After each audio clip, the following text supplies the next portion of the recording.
Guys, I want to try and give you an update. Something I learned that's very important. And of course, not that I want to videotape it, it's disappeared on me again.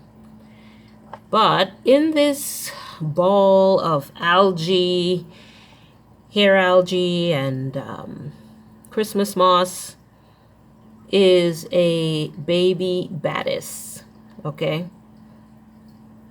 And the thing I learned yesterday, it's going to be a quick video, guys. The thing I learned yesterday was, you can see it right there, guys. You see the movement right there? Oh, I wish I could like point, but I can't. He's like right.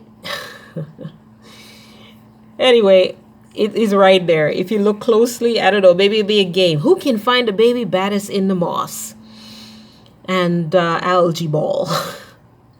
But yeah, make it quick and short, guys. The lesson I learned was in aquarium keeping, tidy is not always. Oh, did you see it move? It's quick. Tidy tank is not necessarily the best tank to have if your goal is to breed your fish. So what happened was I had a whole lot of hair algae. This tank has a lot of hair algae. And I decided, you know what? Oh, I hate all this algae. So I was reaping it out from the sides of the tanks, everywhere. And I did that with the first ball of algae, like, you know, twirled it around a stick kind of thing and then yanked it out. I noticed something. I was like, what is that?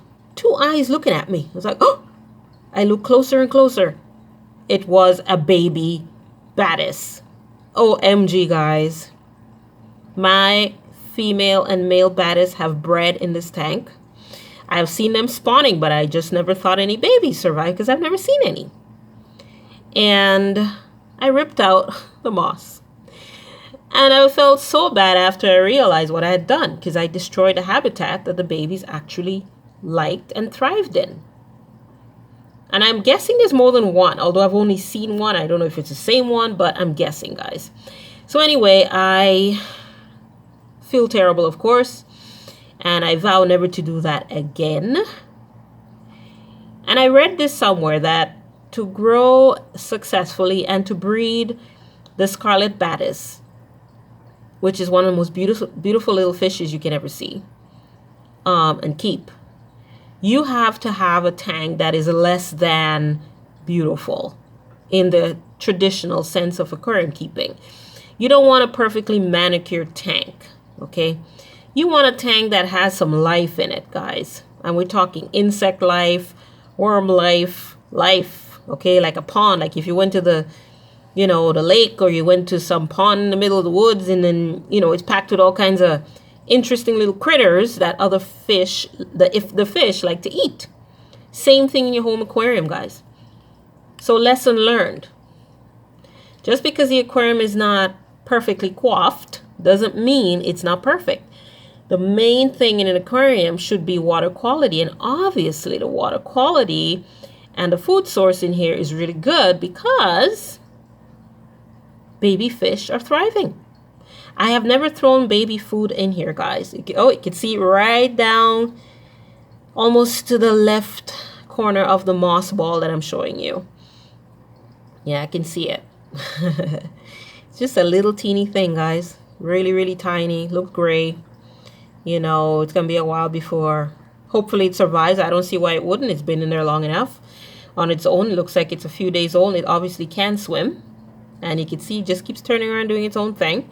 So yeah, all I've been doing is throwing in the occasional, you know, I throw in micro pellets for my pygmy cories and my autosynclus in case they want to eat that. And occasionally I throw in some bottom dwelling insect pellets. And mostly as I feed my Badis, my Scarlet Badis couple, the pair that I've got, I feed my grindle worms. And that's it.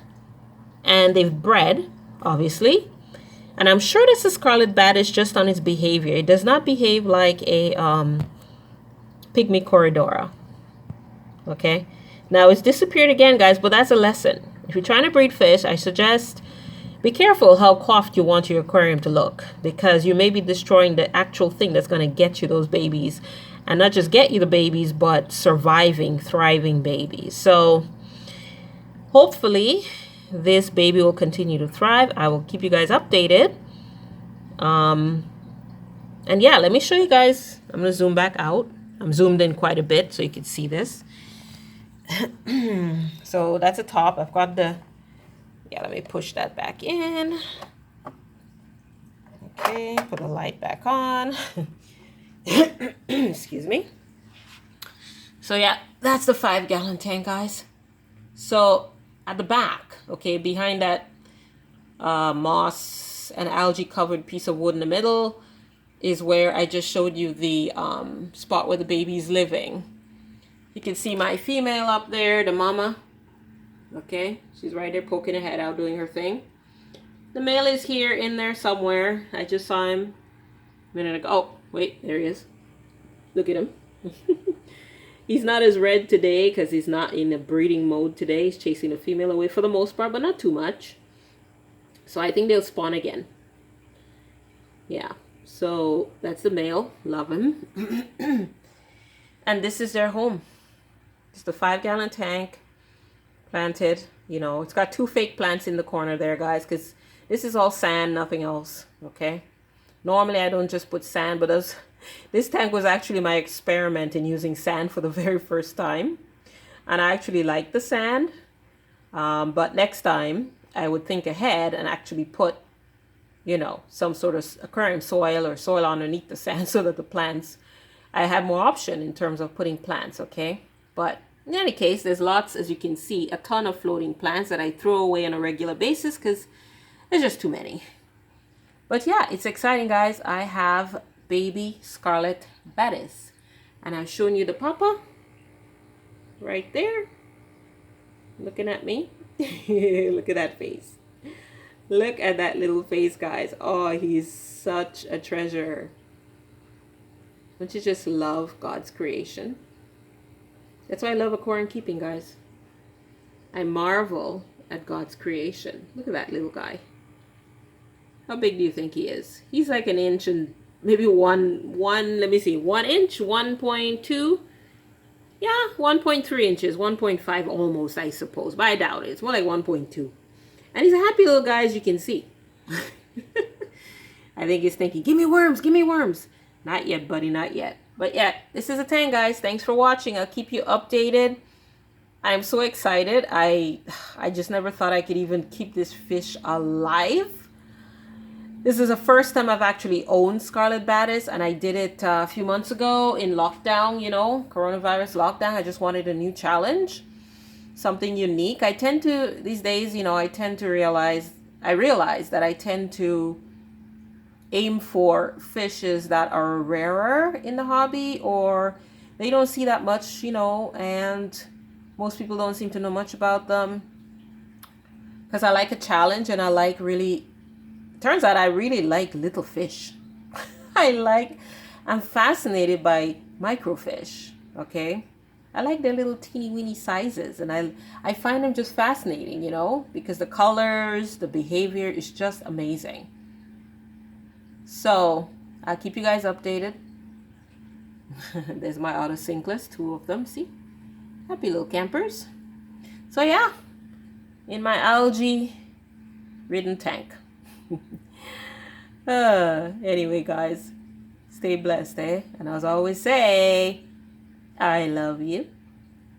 God loves you. So love each other, man. Yeah. Peace out. See you guys soon.